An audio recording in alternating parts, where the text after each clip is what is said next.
Thank you. I'm going to come to this corner. Well, good morning again to all of you. How's everyone feeling? All right, let's try it again. I heard some pretty good. How's everybody feeling? Yay! Okay, there you go. That's what I like.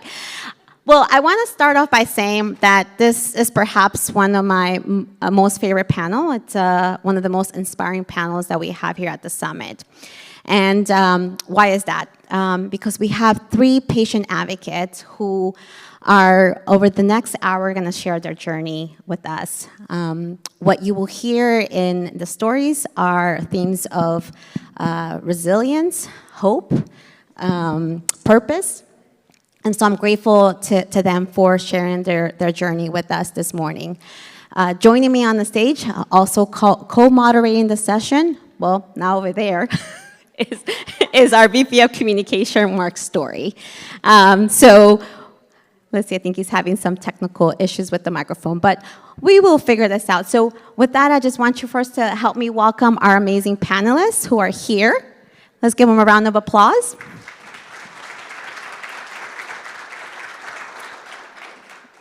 Each of them are going to introduce themselves, but I just want to tell you a little bit about how I met them.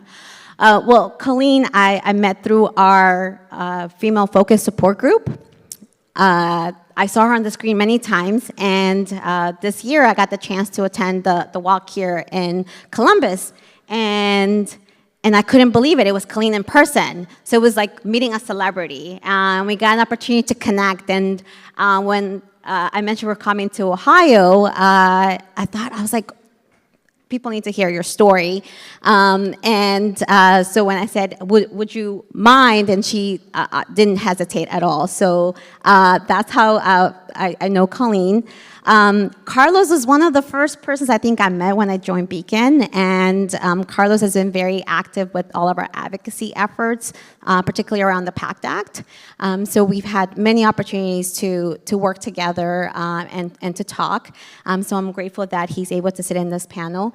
And Chuck, I've been talking to Chuck for about a year, and I've been inviting him to the summit, and I said, Chuck, this one's really close to you. You can't say no to me. And finally, he accepted, and so Chuck is here from Michigan. So we have Colleen, who lives here in the Ohio area. Carlos originally also has some Ohio connections, but lives in North Carolina? North Carolina. Okay, thanks. And then obviously Chuck from Michigan. So what we're gonna do, I'm gonna invite first Colleen, then Carlos, and then Chuck to kind of introduce yourselves, tell everybody a little bit about your story. And Mark, are you good with the microphone? Yes, okay. All right, take it away. Well, welcome everyone. I'm Colleen Griffin, and I'm so pleased to have everyone here in Columbus, Ohio. This is where I've lived for the past 40 years, and I'm thrilled to see everyone here. And I am a stage 3A survivor, so I had my initial diagnosis of non-muscle invasive bladder cancer, had the follow-up turbot, all is good.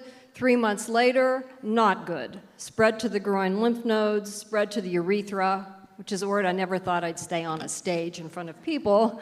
And so thus began losing kind of a year of my life with systemic chemotherapy with Schotten and Gemzar. So if any of you have had that, it's pretty rough, but it worked.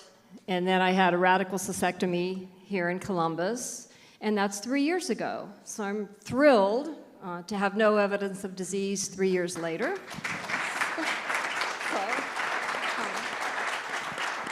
This is where the tears start. But I do want to say that my bladder cancer diagnosis, we heard so much yesterday, it's a part of me. It doesn't define me. It's a characteristic just like I have brown hair, not really, but I do today, or I'm a certain height. But the roles that I play in my life, a partner Jim's here, amazing caregiver, a mother, I'm a proud Nana now, two born since my diagnosis. I'm a sister, I'm a cousin, I'm an aunt, and I'm a friend. And those things haven't really changed because of my diagnosis. But 2 things have changed with my diagnosis, and one is this, goes with me everywhere, my ostomy supplies. I feel like the guy on Veep who always had her bag. Jim's my Sherpa, and I never leave the house without it because I have had leaks in very inconvenient places. And the other thing is I'm a water addict. So this goes with me everywhere. And I drink so much water now that one of the blessings of a radical cystectomy is I wake up in the middle of the night, I'm hot, I have a nice drink, I lay back down, and I never have to leave the bed. It's wonderful. So you look for those small wins, and that's a win. So that's me. Yeah, good morning. I'm Carlos Glender, and I was diagnosed with bladder cancer, non-muscle invasive bladder cancer, in January of 2017. I had a little bit of blood in my urine, and my wife Angie urged me to go get it checked out. I wasn't going to initially, because I thought I was very active, and I thought that I was just running too much. I was training for a half marathon. But I'm glad I got it checked out early. I was initially diagnosed when I lived in Cincinnati. And I had my diagnosis of bladder cancer by that clinic, and I also did the initial TURBT. I went for a second opinion at the James Cancer Center here in Columbus, and they did the second TURBT, and that's where I found out about Beacon. They told me about Beacon and also about Inspire. You know, I didn't know what to expect when I was initially diagnosed. It was the last thing I expected. You know, when I had blood in the urine, I thought at worst I could have a kidney stone or something minor. But when they told me it was bladder cancer, that kind of changed my life. So I was kind of struggling at that time, but Beacon and Inspire really helped me out. A friend of mine, Brian Okamoto, I initially got on Inspire, and he reached out to me, and he was diagnosed with the same thing I was, like 2 months earlier. So we kept in touch, and we tell each other, we connect with each other, and he's doing well, and I'm doing well also. I'm over 8 years NED now, and I'm very grateful for that. My wife, Angie, she's been diagnosed with UTUC, and she's 4 years NED. So we're in a good place, and Beacon is a big part of that. What defines me is I don't feel I'm defined by my diagnosis at all. One thing I learned from bladder cancer is each day is precious. Live each day to the fullest. And with that being said, I feel that cancer, you can improve your chance of not getting a recurrence by optimizing your wellness. That's a philosophy that I've taken, and I've really I watch my diet, my sleeping, my exercise, you know, all those things that improve wellness also can prevent a recurrence. That's not to say seek out the best medical care you can, because that's the first step. Get the best medical care you can, and but then on your own, do those things that improve your wellness, because it really pays dividends down the road. I'm active in master's swimming.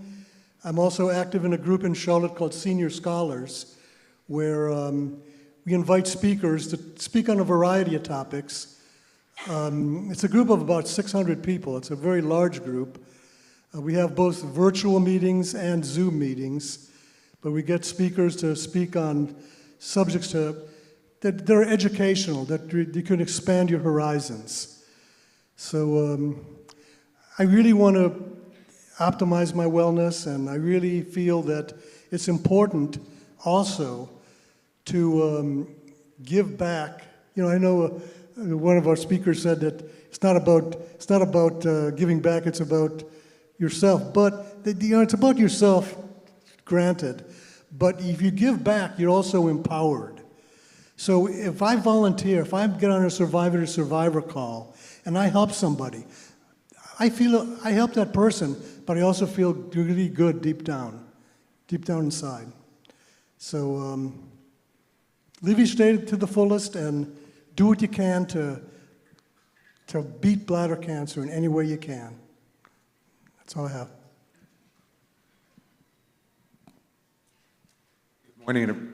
Good morning, everybody. I have met some of the most outstanding people here since I've been here today. And Patricia, I want to thank you for the invite. I have learned to be grateful all over again for being here. I had a cancer diagnosis back during the pandemic. They found a tumor in my bladder July 2nd. This is after I had a physical and was told that I was very healthy. And they said they found blood in my urine. And I said, what's that? They go, well, you have a UTI. I go, I never had one before. So they gave me that, and it showed blood again. Long story short, I went through about 3 cycles of antibiotics. And he goes, you need to go see your urologist. And he scoped me. And on July 2nd, I got the news that nobody in this room, everybody in this room can relate to, that I had bladder cancer, very aggressive bladder cancer, and that I would have to lose my bladder. Before any of this happened in my life, I would say I did not value human life as much as I do today. Because every day to me is a gift. And I would be completely remiss if I didn't introduce my better half, my wife. Would you stand up, Susan? Thank you. Susan was a nurse for 20 years. And I, back in '95, had Guillain-Barré syndrome. Anyways, that's where you end up in a wheelchair and you temporary paralysis within your body. She took care of me back then with 2 young children and no family in the state of Michigan where we're from. And I wanted to thank her publicly for being my champion, my best friend, the love of my life for 38 years. And going through all this showed me just how much another human being can care for another. And going through the cancer and seeing how she loved me, I wanted to be better. I wanted to become a better person than who I was before as a personal trainer that helped people lose weight. And I was into fitness, and all of a sudden, none of that really, and don't get me wrong, if you're working out, work out. It's good for you. But I don't put the same priority on that any longer. I have absolutely looked at people with a level of kindness that I never would have had before, or empathy. And we deal with, the name of our foundation, by the way, is the Michigan Cancer Support Network. And we're set up as a 501c3, and we primarily deal with people that are very low income and some that are in poverty. Those seem to be the people that kind of get forgotten and they fall through the cracks of life. They have cancer, they have equal access to health care, but not all have equal access to transportation. There's a lot of with the oncology social workers I work with, they said the #1 need, at least where we're from, in Michigan, is ride insecurity. And it's surprising how many people will get approved for their treatment, but they won't get approved for their rides, or wigs, or for professional counseling, grief counseling. My wife and I both went to grief counseling after I made it through this.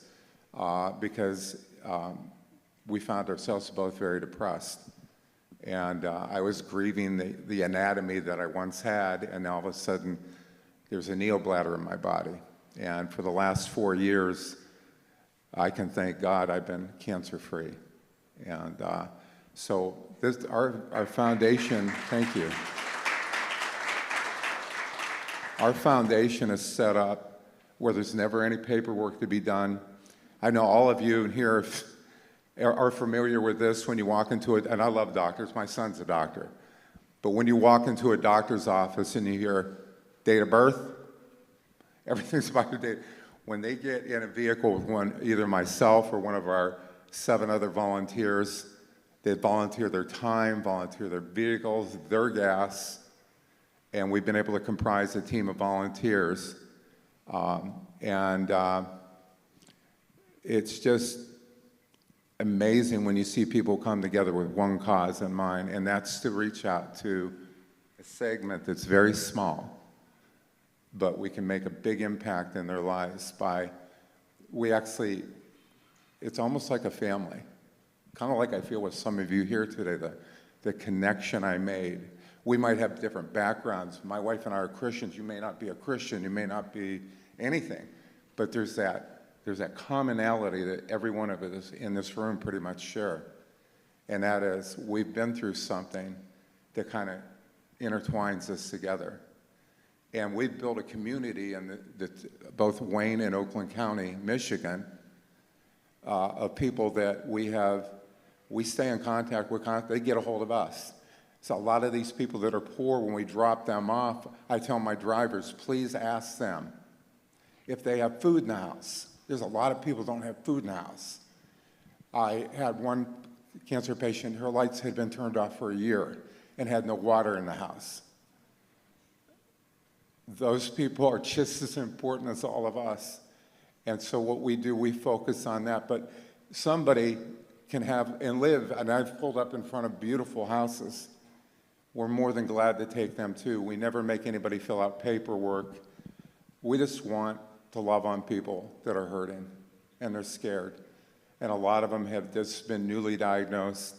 A lot of them have stage 4 and they're scared. And so that's where my heart has gone since, and I still do some personal training because I have the best clients in the world. They stayed with me. They stayed with me through my cancer battle. What do you say to that? I was an independent personal trainer, and they were still paying me. So anytime I felt up to it, I would train them. And I would also, I recommend everybody exercise if your doctor allows you to, especially before your surgery. And if you've already been an athlete, like Colleen, it sounds like you've been, and Carlos both, it's much easier to kind of do it as you're going through that, barring any nausea or anything from chemo or radiation. Anyway, I could go on and on. I won't do that.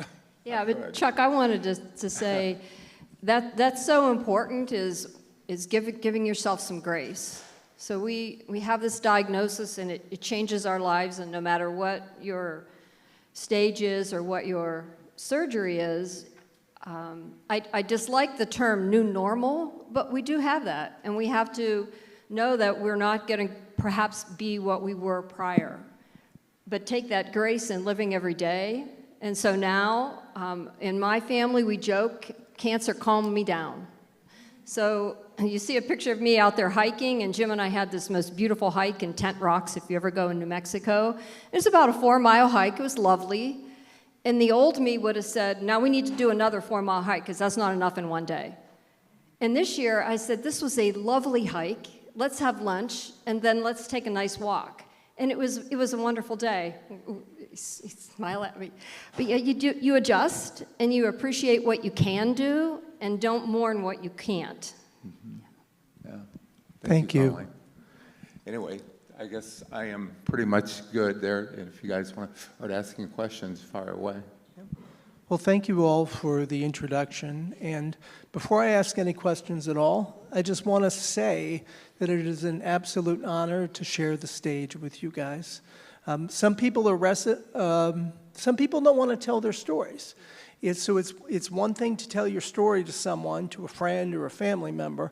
It's an entirely different thing to sit up on a stage and share your story with everyone else. So thank you all for that this morning. I wanted to get going because I heard 2 of you say, cancer does not define me. It's not who I am. So I have a question for all 3 of you, and that is, who are you beyond your cancer diagnosis? And whomever would like to start, I invite you. Okay, I'll go first, I guess. Cancer does not define me. You know, I think the main thing that I feel great about is Angie and I are a pair. We're a couple. We've been married. We're going on 50 years. Our 50th anniversary is in April. And she's the love of my life. And I'm also a grandfather. You know, I have 3 grandkids, and they're great kids. They love playing baseball, and that's wonderful. I encourage that. That's a great thing.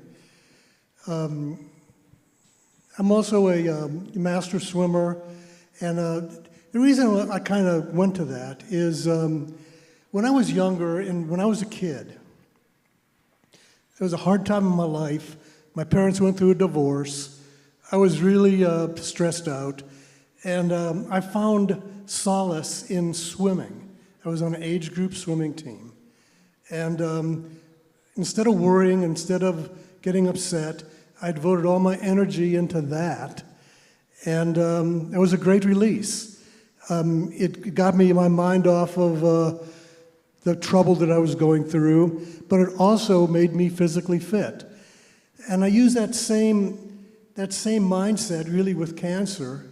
It helped that I retired also. I had more time to, you know, I was really working. I was working at Wright-Patterson Air Force Base as a logistics manager, which isn't too far from here, by the way. It's, I don't know, maybe an hour's drive or so.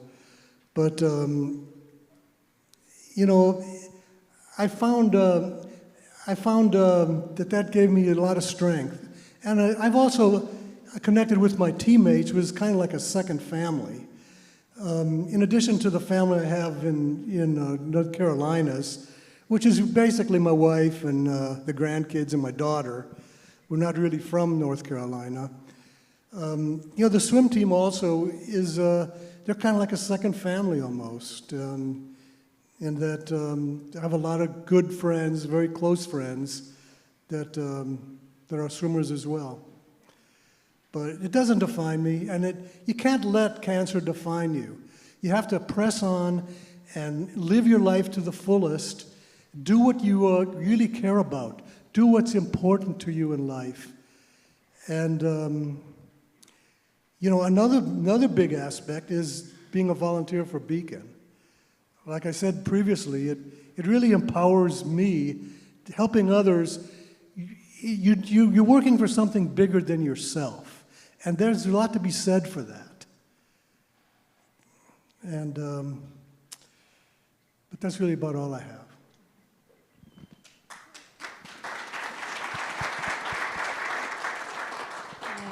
And I'll follow up a bit with that. I was able to retire about a month after my surgery. Well, it was 6 weeks. And I was thinking about it, and then I thought, well, you know what, this is a good time. I'm just going to focus on my health, and told my financial advisor we need to factor in the COBRA payment, which is very significant. And one of the things that I've found in retirement is the ability to say no. And no is a complete sentence. So I see some people laughing in here.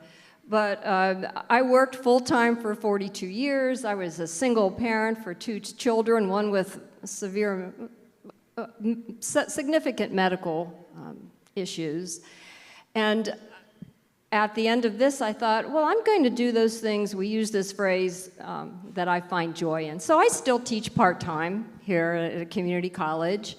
I love having a cup of coffee in the morning because as someone who suffered from interstitial cystitis for years, if there's anybody out here with that awful disease, I was severely restricted. So a hoppy IPA and a cup of coffee now and then, I'm all there.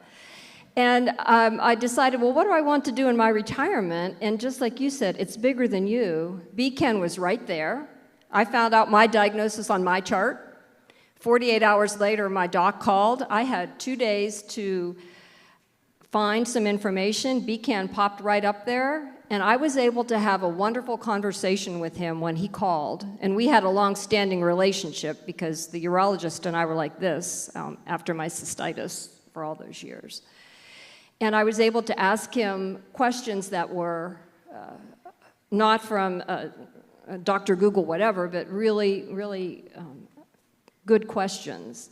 And the other area that I found a lot of joy in is I was treated at the Zangmeister Cancer Center. So if any of you came in from the airport and you saw that big building and it has Zangmeister on the, and if you didn't, you'll see it leaving. It's a community cancer center. And I've been trained as a patient advocate through them.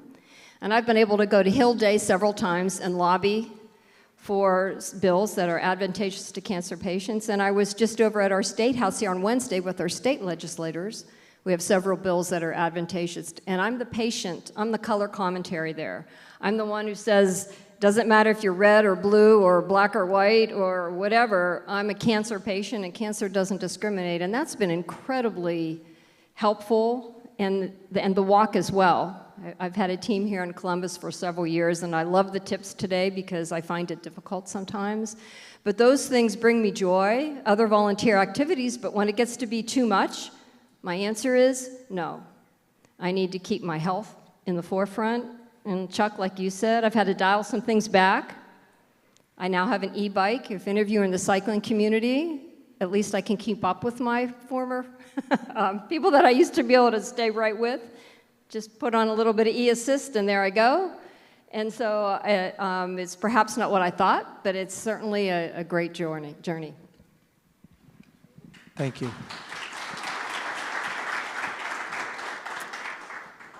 Chuck, oh, My hearing, you did say your life after cancer. Okay. Anyway, what's changed in my life most is that when I got my diagnosis, my family's all over the country, and rather than trying to tell everybody you have cancer, one person at a time, let's get on Zoom, and I want to talk with all my siblings. And my nephew, who is more like a brother to me, he's close to my age, and he was online. He said something that was very profound, and it helped me slow down a little bit. I've always, if you want to ask my wife of 37 years, I tend to be very, let's get it done now and march into it. He said, Uncle Chuck, he goes, live your life one day at a time. Live in the moment. And I thought about that because I've always been somebody that wants to rush, going forward. And I've learned, if anything, who I am now, I would like to think is a better version of who I was prior. I would never, ever, I'd be out of my mind to look at you and go, ooh, hot dog, I really enjoyed going through that. I like anybody in here, you'd think I was a nut. But I think most of you can understand exactly what I'm saying, is that it has made you look at other people with more value. And it allows me to look at my wife in a completely different light. For 37 years, I could see my confidant, my lover. She's been everything. And we raised a family together. And all of that changed. Your intimate life changed. Everything changes. And suddenly, you're sitting there going, do I reinvent myself? Or do I simply move forward and not, and I've heard it said, I thought it was me that came up with that, but it's so true. Do not allow, if you're newly diagnosed or you're on the journey, do not allow cancer to live in your head with what if.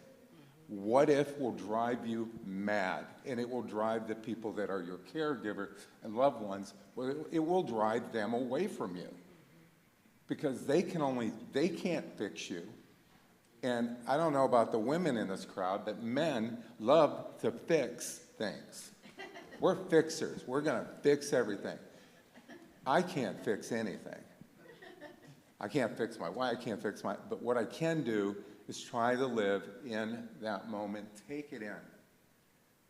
Sometimes I'll slow down and I'll deep breathe in. I'll exhale. I'm around my grandchildren. Since my diagnosis, I have 2 more grandchildren and 3 great-grandchildren. My heart is full. My life is full. It's different. what I had valued before, I don't value as much now.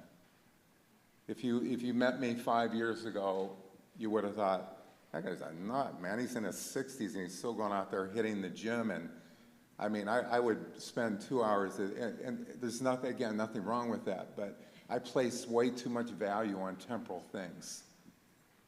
And that has changed me. And the big change came with a guy in our men's group at church. I told him my story that I wanted to help, because I even knew when I was sick. See, I already had a plan then. I want to come alongside other people to make sure they get rides to their cancer treatment, to their dentist, to the grocery store. If they don't have food, let's buy them some food. I got that idea from what my wife and I went through. We had people from our church take me to chemo to take the load off of her. Caregivers can get just as burnt out as a cancer patient, if not more. Because they have that feeling of helplessness. You know, and you have that thing growing in your body, that unwanted invader that should never define a marriage, a relationship, but it can if we don't watch it. And that's why we need to slow things down. If you're that type of person like I am, where you want to race into the future headlong, knock it down. If there's an obstacle in the way, knock it down. So has cancer changed me? Yes, and I would like to believe this may be a better grandfather, great-grandfather, a better husband, a better citizen in the communities that we serve. So yeah. Thank you.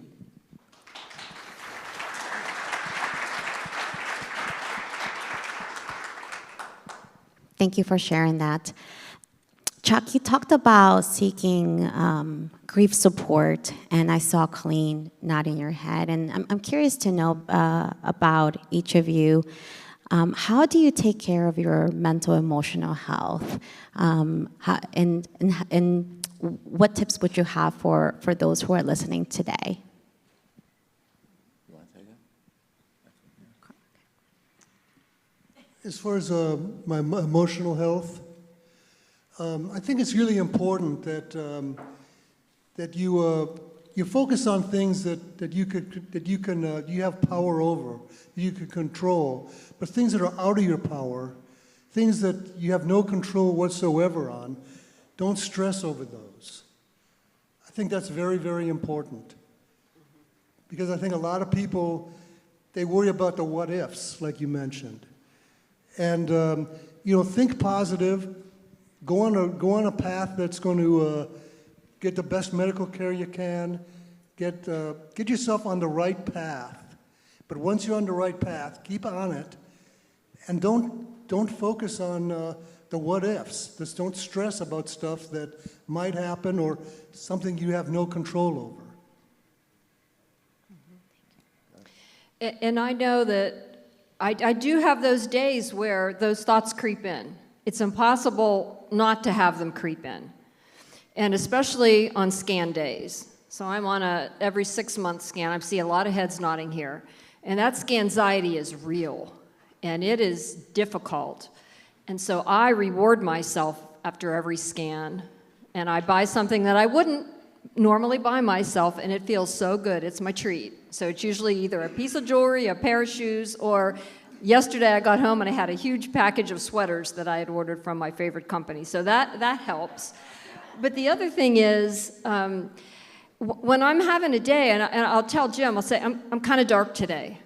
My head's just playing with me, and I give myself 24 hours to get out of that space. So I do whatever it is that helps me, nurture me that day. If it's a great day for a bike ride, I'll go out on my bike, but if it's not, I'll do other things and do my own mental work, and I've learned some of these techniques through the female support group to try to get myself out, and I have vowed that I'm not going to stay dark for more than 24 hours.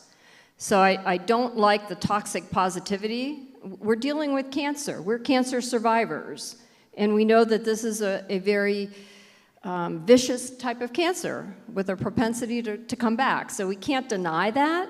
So when it does creep in, I just give myself that little bit of grace to say, it's a rough time, but how do I get out of it? And that seems to be working so far for me.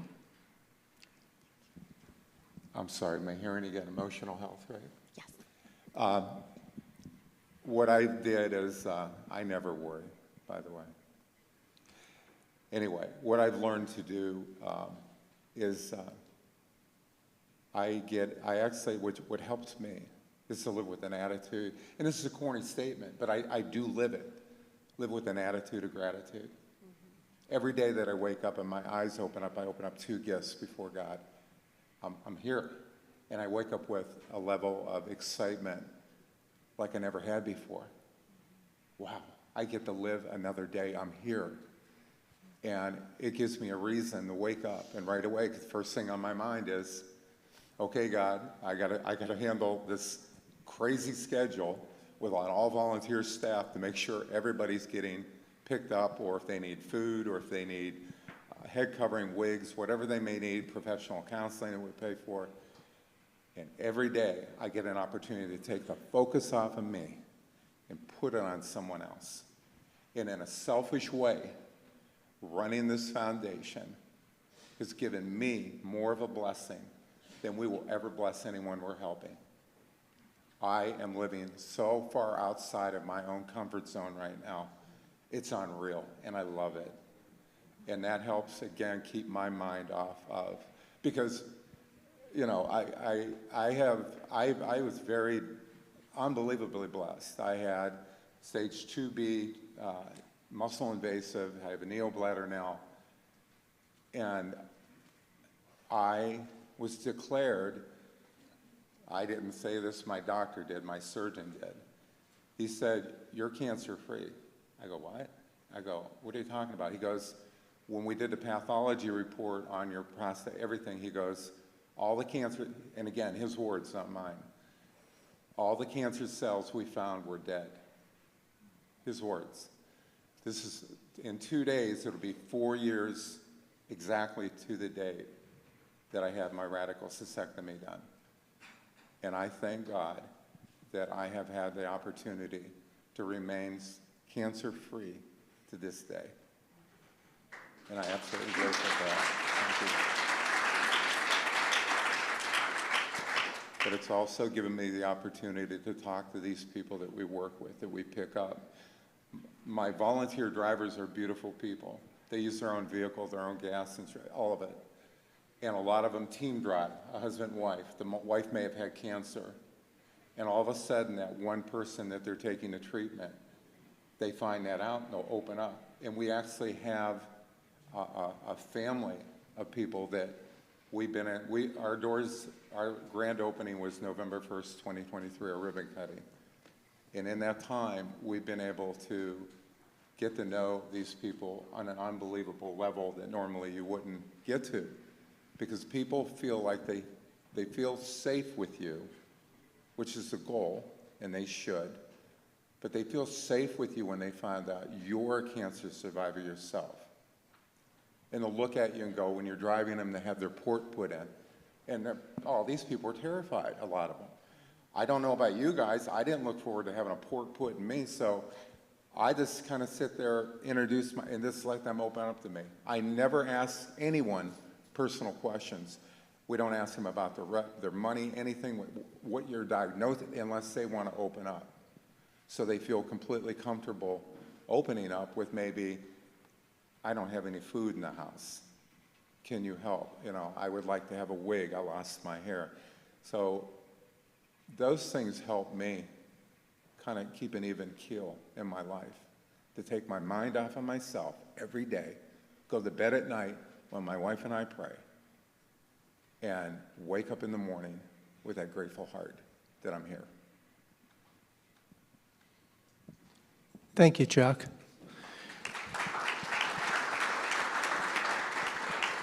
Okay. Monica Austin Cox, I thought of you when we came up with this question, because in 2019, I brought a video crew to the Summit for Patients and Families, and whenever I have a guest in the videos, I always say, how do you want to be referred to? You know, the lower third graphic, how should we refer to you? And you told me, I'm not a bladder cancer survivor, I'm a bladder cancer thriver. So Monica, I thought of you when we came to this question, and that is, for our panelists, how do you balance being a bladder cancer survivor with returning to everyday life? How do you do that? Yeah, and I'll start off, and you just do it. I mean, we're all doing it in this room. And like you, I have took some of the cards that people sent to me when I was going through treatment, and I made a collage on my bedroom wall, and it's right on the side where I sleep. And so every morning, what's the first thing I do? I unhook my bag, all right, my night bag. Thank you for letting me sleep through the night. And then I look up on that wall and I see the cards of those people, and I realize that there are a lot of people out there who are part of my support group, and I have a lot to live for. And so I then start my day not trying to think so much about being a cancer survivor, but as being a person who is still here on the planet, and how grateful I am for that. And so what can I do during the day that not only brings me some joy, but that also might help some other people? And so that's why I love being on the advocate part of things, because as I told our state legislators the other day, you have the ability to help us, so please do so.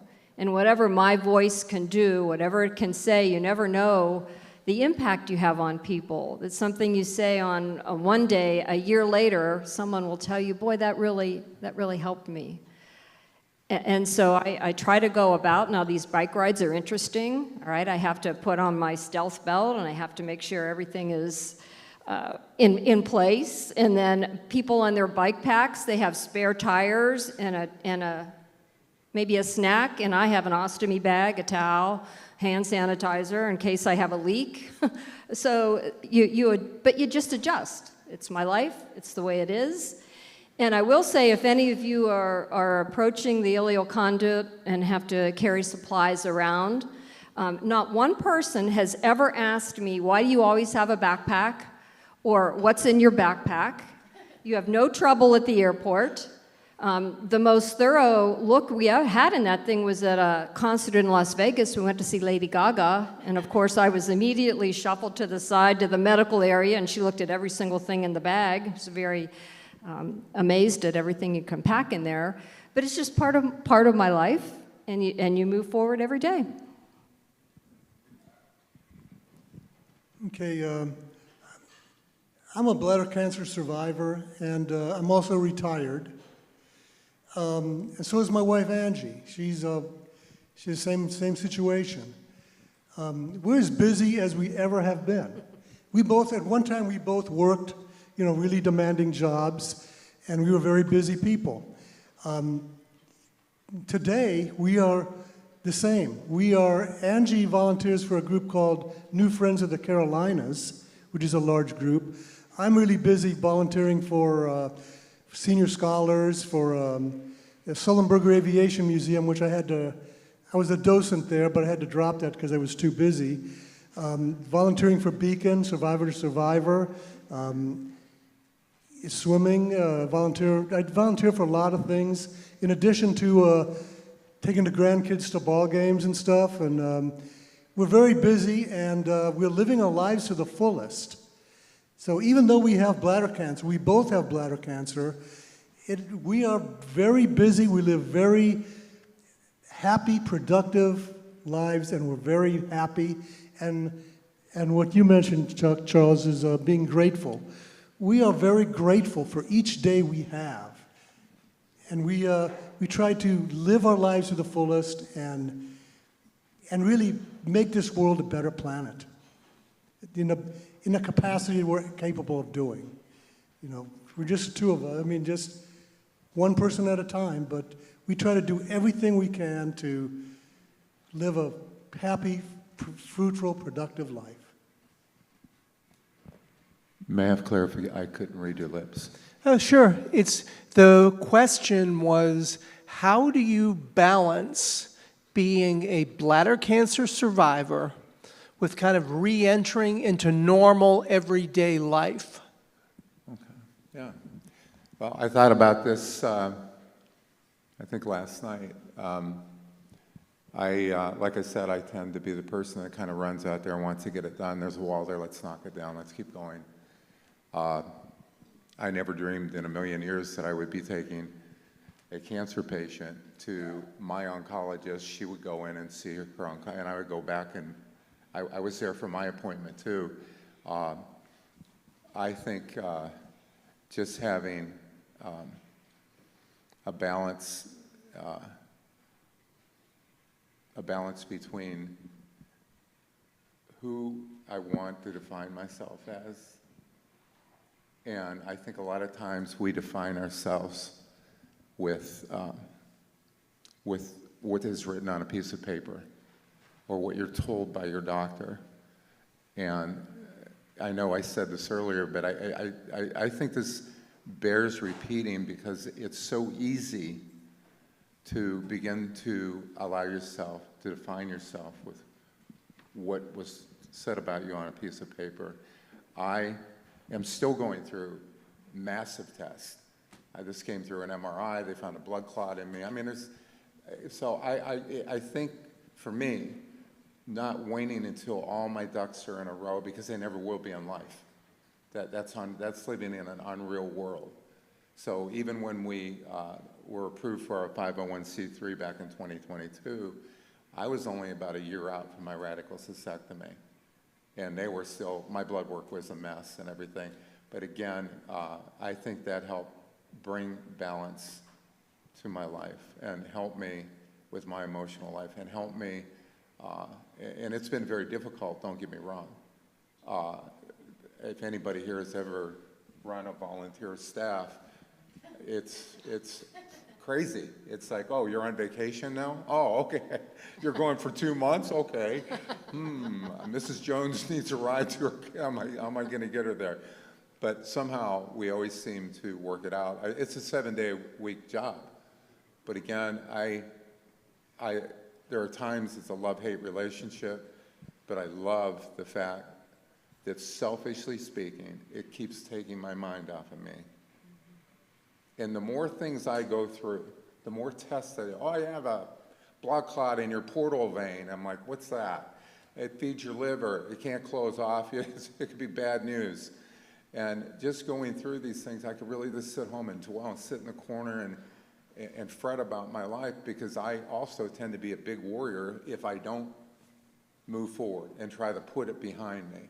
So my balance comes with just caring for other people. That balances me. No, I just wanted to say I have a favorite group from Ireland, and they have a lyric in one of their songs that talks about trying to get the balance right, the laughter and the loving and the beer. And I think about that sometimes. It's a balancing act every day, but that's where we are, and that's what we need to do. Thank you. You want to do the video? We have one more question. I think we can take one more question. Okay. Thank you. I have a whole bunch of questions, and I might ad-lib. Patricia says, Mark, you always ad-lib. Well, I might do it this time. What you guys have all mentioned, too, each and every single one of you mentioned the support of someone important in your life to navigate this bladder cancer journey. What role has your community played for you? Kind of who's part of that community, and what role has it played for you during your journeys?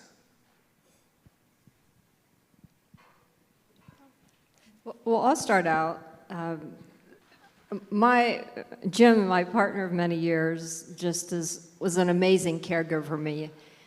And we all have our different journey, but after my chemotherapy for 3 or 4 days, I couldn't even sit up. I would just have to come home, and I had chemo on Friday, and I was feeling somewhat normal again by Monday, I'd go back to work Tuesday, Wednesday, Thursday. During COVID, thankfully, I was at home, and then start right back. And he was there for me every step of the way. And it's hard when you see a person who's been healthy and vibrant not even able to sit up and get a drink. Would you like to identify him, Colleen? Have him There he stand up? is. He's Jim, widowing stand up me. for us. And it's just been amazing. It is so difficult, and Chuck, you're talking about people who have no one to care for them, who are doing things by themselves, and those are the people that we really need to reach out to because it's so important. My children were extremely helpful. After my surgery, my daughter came pregnant to take care of me. My son, who lives in town, has taken care of me. My friends, you learn who your true friends are, and sometimes the help comes from the most unexpected sources. Like someone was talking about an acquaintance, I think the walk leader of 35 years ago, and the people you think are going to show up, sometimes they do, sometimes they don't. And so you go with the people that are there. My sister as well. I remember her, after my surgery, she was physically chasing me around the house. Have some cheese and crackers, you need to eat, you need, and I can't eat a thing. So that group, and my friends as well, but also this larger community, the BCAN group, is extremely helpful. And the Survivor to Survivor program, I used that. I felt so much hope after talking to the person that I spoke with, who had just come back from 2 weeks of hiking and swimming, and I thought, all right, there's hope. So I volunteered, and I'm so thrilled to say the person that I connected with latest, Sharon, is in the audience, and we actually met and had dinner, and we know each other now, and it's that community. We might not see each other every day, but it's so powerful to know we're not in this alone. Thank you. Okay, my most powerful support is my dear wife, Angie. Would you And, like to give her a shout out? Angie, can you stand Does up? Angie sit in the back there? Oh, you'll wave. But, she actually saved my life by, when I didn't want to get my checkup after the blood in my urine, a little bit of, it wasn't gross blood, it was just a pink tinge that was in my urine, and she really helped me there. But now, it's dead years later, we support each other. I believe that when the going gets tough, you step up. And when Angie was diagnosed with UTUC, I was still working, and I was working for a major aerospace company, and I was on the road a lot, visiting suppliers, and it was a great job. But as soon as she got that diagnosis, it was, my priorities is not being on the road worrying about parts for the aerospace company, but taking care of my wife. While I was in the Navy, she did most of the job of raising the kids because I was deployed.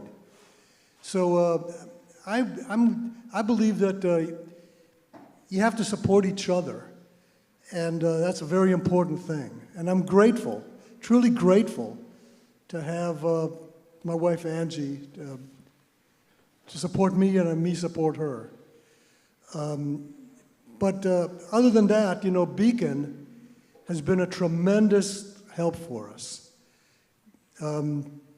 Beacon actually, I talked about the right path. You're a bladder cancer patient. And the reason we're both of us are on that right path is because the advice we got from Beacon, the guidance, the support, the friends we made at Beacon, all that has been very, very meaningful. I didn't get a survivor direct call back in the beginning, but through Inspire, like I said before, I reached out with Brian Okamoto, and we kind of were survivor to each other, and that helped a lot. So the community here at Beacon, my wife, have been tremendous, and the reason for our success. In addition, the medical support we receive at Levine Cancer Institute and also at at Chapel Hill, at UNC Chapel Hill, has been great. Second to none. We feel we are with great providers, great doctors, and there again, we're grateful. And this is for his support? Didn't hear it? Okay. Your community. Everybody, I'm really hard of hearing, so that's why I always ask for clarification. That's a great question, and I have found that, again, that lovely woman back there, my best friend, I could not have done this without her.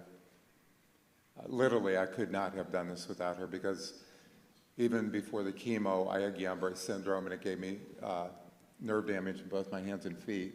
And they go, well, you know, the chemo's going to make it worse. They were right. I had no way of straight cathing myself at all. Sit there and shake like this. I would have ended up in a nursing home probably if she had not been a nurse for 20 years and knew how to help me do that. Right there, it starts in the home with her and I. We do not have a perfect marriage, but we have a loving, deeper understanding of what truly is important in a marriage before any of this ever happened. And it's funny, the things in life, and I would encourage anybody in here, you don't have to open up a foundation, you don't have to do anything like that. Find somebody that's going through any type of cancer, and no matter where you're at, you could be going under treatment like I did when we opened. I'm still getting tested. But the irony behind that is that when you pour yourself out because of the wall that you had to break through or breaking through, it immediately gives you that exactly what I needed anyways. And my church family, they did a meal train for us when they knew how important it was to eat when you're going through chemo, and I didn't have radiation because of the location of my tumor. I had chemo and then I had the radical cystectomy. Our church family, there was a gentleman there when I shared my story. He paid to open up the foundation. He donated the money. He said, I'll take care of it. He heard my story, and the cry of my heart was, I want to reach out. I want to help other people. And he so graciously paid for it, and to this day is one of our biggest donors monthly to keep our doors open, to pay our rent, to pay our insurance. And quite recently, we were blessed with a brand new wheelchair-equipped van by a gentleman that I never met up until that point. His wife died from cancer 20 years before, and he wanted to do something. So he decided to donate a $60,000 van, because we were driving a 19-year-old van, and a lot of things were starting to go wrong on that van. So there's just so many people around us as you do this and you get more involved beyond yourself. This helps you take your mind off of you, and it puts your mind on someone else, and you think, oh yeah, they're getting ready to go through XYZ test. And maybe you had it, and the worst thing you could ever say to anybody is, oh yeah, I know exactly how you feel. I don't. None of us do. Even though we all share something in common in this room, everybody has a different walk with it. And I've never allowed someone to do that, or do that to someone. So that's helped me a lot. It's just having my family, my church family, and everything they did. They gave my wife a break, because, you know, sometimes I think we forget about the caregiver. I mean, if you're you're not forgetting about them, but they're getting beat up. They're tired. They're spent. They want to hear something good from the doctor if that caregiver happens to be your significant other. And when you're not hearing it and it's not coming, and they're tired and they're worn out, that can be a very small world that we live in. And I'm challenging people here to reach beyond yourself if you haven't. Most of you in here do. You do far more than I do. I'll guarantee you do. Patricia, your heart put all this together, and I am so grateful to be here. Thank you, Chuck, and thank you all for being here today. First of all, would you mind giving a round of applause for our panelists?